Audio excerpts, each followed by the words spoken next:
Correct. And so when I kept broaching the subject, I was like, dude, Warner Brothers execs are going to say that.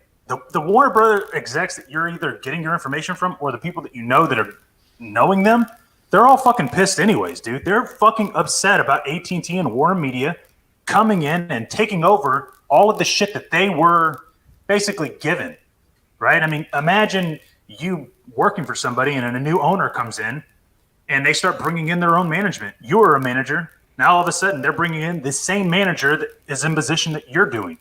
You're going to be like, "You out of there." No, they don't know what the fuck they're doing. No, I don't want to work for them. I don't want to work like them. I know what I'm doing. You're going to get upset.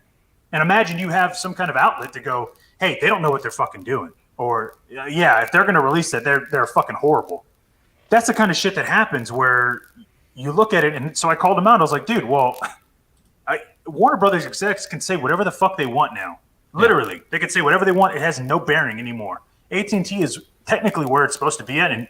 And I was reminded that it's not really AT&T that I need to keep saying. It's Warner Media Group. And the whole reason why I named this podcast WBVWM is because Warner Brothers, when you look at that is a completely different section versus Warner Media. Yeah, you got Warner Media is its own thing. Yeah, the hierarchy of all three of them. Yeah, and I think that a lot of people are so confused. They just think it's Warner Brothers. They go, it's Warner Brothers, and that's it. Yeah. And so break it down. I'm sorry that I cut you off. Break it down for people that don't understand the hierarchy, because there's a lot of confusion on who works for who got to answer to, and so I know it's insane. AT&T is at the top, a huge company. They don't just make phones or cell phone service. Exactly. Yeah, but they do, and they do cable, they do communications. They do, they own HBO. Yeah. And they own Warner Media Group. Mm-hmm. Under Warner Media Group is where you've got Warner Brothers, HBO Max, etc. So like Jason Kilar, that guy that just came in, for example, he's Ann Sarnoff. Like Ann Sarnoff reports to him. So when you're talking about like hierarchy, so like Toby Emmerich reports to Ann Sarnoff, and Sarnoff reports to Jason Kilar. Jason Kilar oversees Warner Media Group, which is over HBO Max. So Warner Brothers does not own HBO Max. Jason Kilar resides over Warner Media Group, which owns that, which is like its own silo. And then you got the new CEO coming out that was part of AT&T, John Stankey. Right. He is now CEO of AT&T. So you got to remember that I think it was 2 weeks ago, Stankey came out and said they're going to be focusing primarily on streaming. They're going to have to reshape whatever thought they had about theaters and theater releases and really focus on streaming. And what happens after that?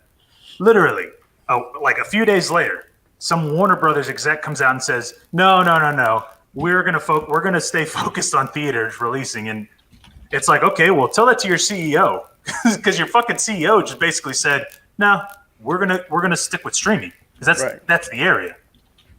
And I think a lot of people are so confused, and they think that when they see HBO Max, they think that that's part of Warner Brothers, and that's why Warner Brothers isn't going to release the Snyder Cut.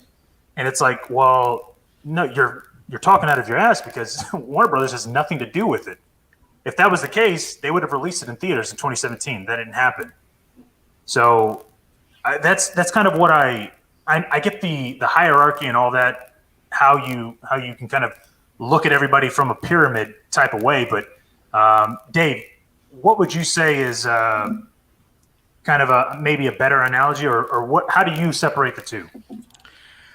Well, I mean, if I had to, I don't know, like about an analogy, but I mean, the way I look at it is, I think Warner Brothers is kind of like they're like the little babies of this whole thing. I mean, it's AT&T that's, that's I mean, that's why when we were talking about, we've been talking about for like a year, like, hey, we got to start focusing on like AT&T, Warner Media. I mean, and then when you have, we've talked about it, of course, with this year when it comes to HBO Max. I mean, they need content. They need content for HBO Max if they're going to be any kind of have any kind of competitive edge when it comes to these streaming wars. And Warner Brothers execs can say whatever they want. They've been trying to fucking bury this thing, since the release. a lot of those guys. But I mean, Warner Media and AT&T, that's a whole different thing. I mean, they're trying to welcome in as much content as they can. I mean, and the fact that we've gotten to this point where Snyder Cut's so mainstream, it's like it's almost a no-brainer. Like, Jesus Christ, just pull the fucking trigger already.